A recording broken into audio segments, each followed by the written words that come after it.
Welcome to Racket Fanatic podcast, Tales of a Tennis Legend. Every episode, I'll be telling a story about the greatest tennis players to have ever played the game.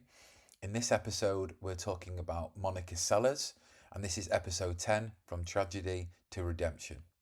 I wanted to talk about this because this is one of the most disgusting, shocking, unbelievable things that has happened in tennis and on the broader spectrum sport, really.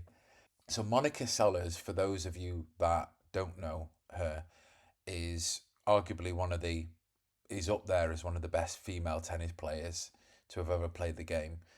She was an unbelievable tennis player. She first won a Grand Slam at the age of 16. So when most kids are in school, she's beating women, adults, and winning Grand Slams. She ended up with 9 Grand Slam titles, winning 3 out of the 4 majors. The only one she didn't win was Wimbledon, which she got to the final. And the reason I wanted to celebrate her was, one, because of how much of an amazing and special player she was, but also because of the redemption story, the recovery. So when Monica was 19 years old, she was stabbed, believe it or not, at a tournament in Germany. She was stabbed by a lunatic called Gunther Parch. He was a super fan of Steffi Graf. So at the time, Steffi Graf was world number 1. Monica Seles was on unbelievable form. She was winning Grand Slams. She overtook Steffi Graf and was the new light in women's tennis, overtaking Steffi. And Gunther, this super fan of Steffi's, took it upon himself in his strange, mad logic, thought, oh, let me help out Steffi by stabbing her opponent. It's completely bizarre, and the strangest thing about this, he didn't actually go to jail. In her autobiographies, it's fascinating, really. She puts letters from the trial and letters from Gunther and talks about the whole experience. And he didn't actually go to jail. There was protests about it. It was unbelievable how somebody can go onto the stadium, and there's actually still clips on YouTube. Obviously, they've cut out the actual physical stabbing, but you can see the clips on YouTube where he's in the stadium, he's sitting behind Monica, jumps over the advertising banners and stabs her in the back, and then goes to stab her a second time, and that's when security grab him and pull him away. The creepiest, weirdest thing about it, he was around her hotel the few days before that, around the tournament time. He bumped into her in one of the walkways to a court. It's very creepy and dark the way he pursued her and then finally made the attack. And for whatever reason, whatever rationale, the German prosecutors decided not to send him to jail. He was just on a 2-year suspended sentence, and they went for a retract trial, and they confirmed that decision. So it's very strange how you can stab a 19-year-old in front of thousands of people and somehow be let off. At the very least, he's clearly insane if he thinks that's the best way to support Steffi Graf, is by stabbing her rival. It's bizarre. So from that incident in April 1993, she was rushed to hospital, of course, and it took her over 2 years to return to the game. It's very heartbreaking, the story. She didn't touch a racket for months. She would go onto the court and then burst out into tears. This is just in a private home with her own court, and just with her dad around, or her brother, and still couldn't make it onto the court. It took her 2 years and I think 2 months to finally make it back into a professional arena. And for those 2 years away from tennis, she dives deep into depression. She's, of course, unbelievably fearful. It's in and out of very, very dark times for her. And even that, she explains the fear of going back onto court, having her back to the audience, thinking Parch or somebody else is going to attack her. It's very, very sad. And the fact that she managed to come back is amazing. But I first wanted to celebrate her as a tennis player. She's from the former Yugoslavia and a completely different start to tennis. Most people are from a tennis background, or sorry, a lot of the top pros are from a tennis background or have some tennis within the family or around them to help guide them through the journey of tennis because it's such a technical, difficult sport. She didn't have that. Her dad was a very smart man. He was a teacher and he was a teacher and a sports teacher. He didn't know tennis. It was actually her older brother, Monica's older brother, that was interested in tennis. Monica saw her brother playing, wanted to get involved from a young age, from like 4 years old, and took to it very quickly. Her father, as a smart man, didn't understand tennis, but he read about it and he understood the science behind tennis.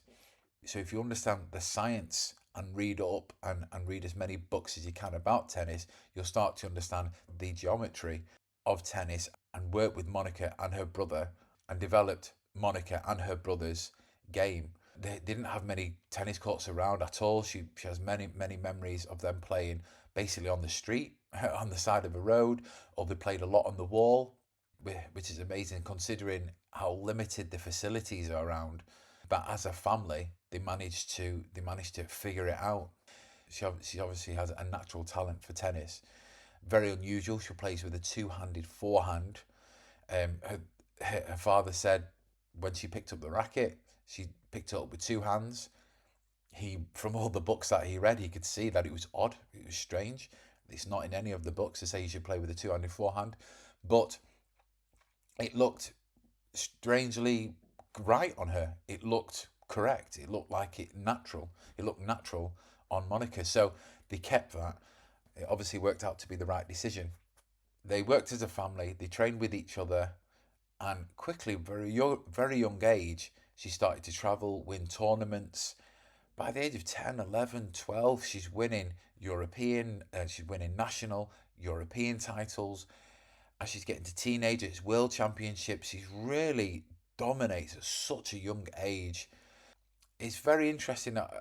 Obviously, reading Agassi's book and about his father, it seems some parents really approach it in a very interesting way with tennis. They're not necessarily from a tennis background, but they understand the science and geometry about that, and from that you can teach your child about the technique, and it's really interesting how these parents learn tennis from a book but have a very logical mind and can translate that into their teachings to their child. One thing Monica says is that you don't need a lot of money to play tennis, and I know a lot of people would disagree with that and say tennis is an elitist sport or you need to have the money for lessons and the rest of it. But I do actually lean on the argument of Monica saying you don't need money, it is knowledge that you need, and to be a student of the game, to understand how it actually works, the science behind it, the body, and the geometry of that. Once you understand that, you will understand tennis and tactics. So yeah, she wasn't from a tennis background, but as a family, and her dad remained her coach throughout her career. They managed to figure it out, and she was head and shoulders above, it seems, any other rival or player. At a young age, she was spotted by Nick Bollettieri at 13. She was 13 years old playing. She was playing at the World Championships in America. So she didn't have much money being from former Yugoslavia. Her parents put all this money together, all these savings together, and went to take it to the World Championships. She was then scouted by Nick Bollettieri, who offered her, not just her a scholarship, her whole family a scholarship. They said, right, I'll put you up, I'll house you, I'll feed you, she can train here for free.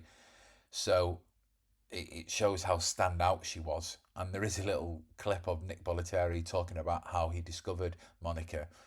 And he was actually going to see a player that was interested in watching because he'd heard that she was very good.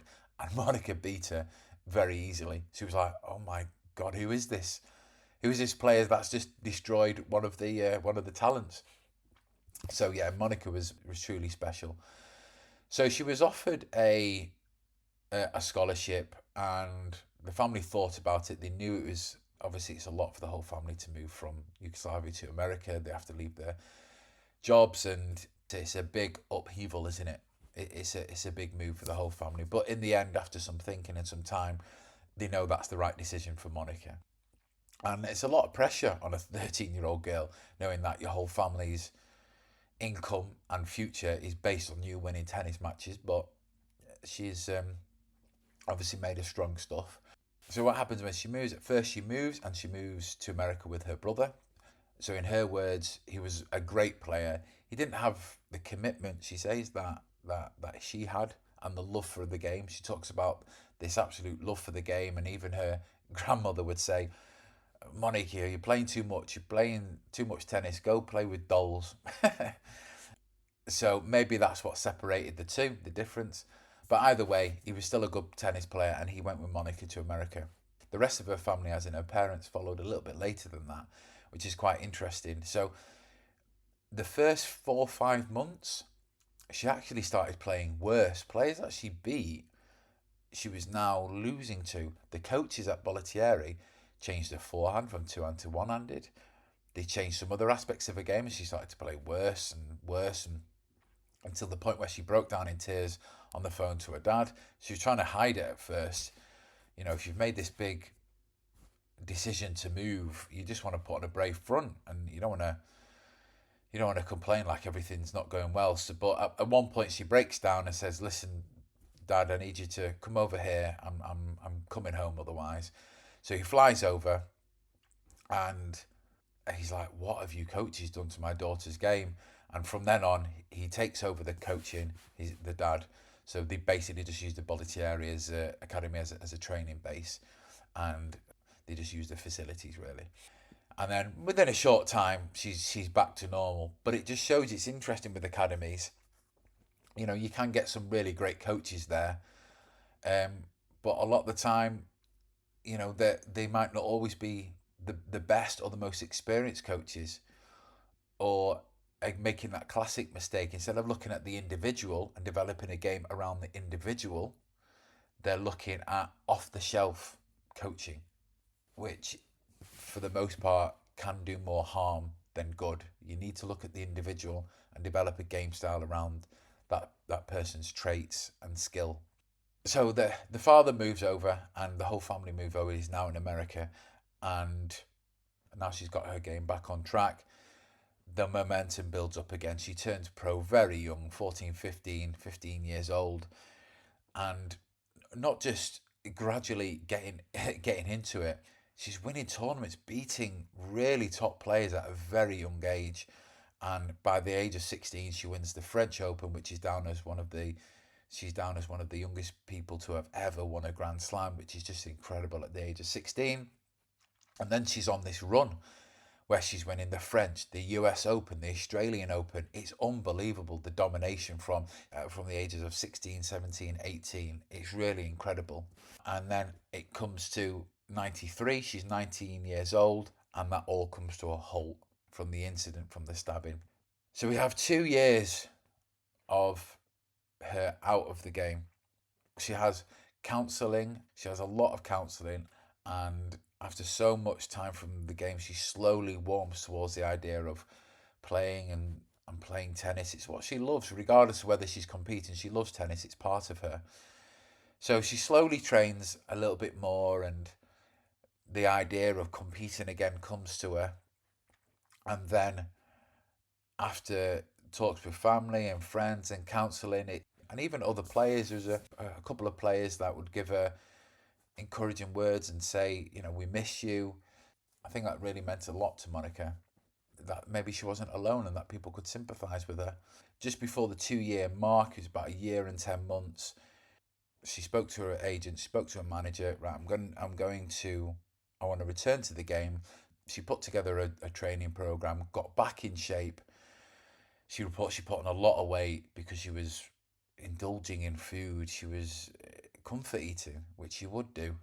But she got back in shape, and strangely, still had her eye, still had didn't seem to lose too much of her tennis eye, was still hitting a good ball and got into shape pretty quickly within a matter of months. Her first match was an exhibition match, which she won, and then they proceeded with the schedule on tour. Amazingly, her first Grand Slam back, she got to the final. She played the US Open in '95 and reached the final, which was her first Grand Slam after being out of the game for so long. And I'd only been playing the circuit for a few months. Amazing, really. And then a few months after that, she plays the Australian Open in 1996, in January 96, and she wins that. So to come back after all that time and not just return and play again, but return and start dominating, reaching a Grand Slam final, and then the next Grand Slam she wins is amazing. And that's what the story is about. The story is about her mental strength and her tennis ability, and a truly amazing redemption story. Even though so much has gone on, she's still only in her early 20s when she returns to the game. She ends up having an amazing career. After that last Australian Open win, she doesn't win any more Grand Slams. She gets deep into the slams, quarters and semis, and does well and has an amazing career. Her last professional tennis match was when she was 29, 30 years old in 2003, and she officially retired in 2008.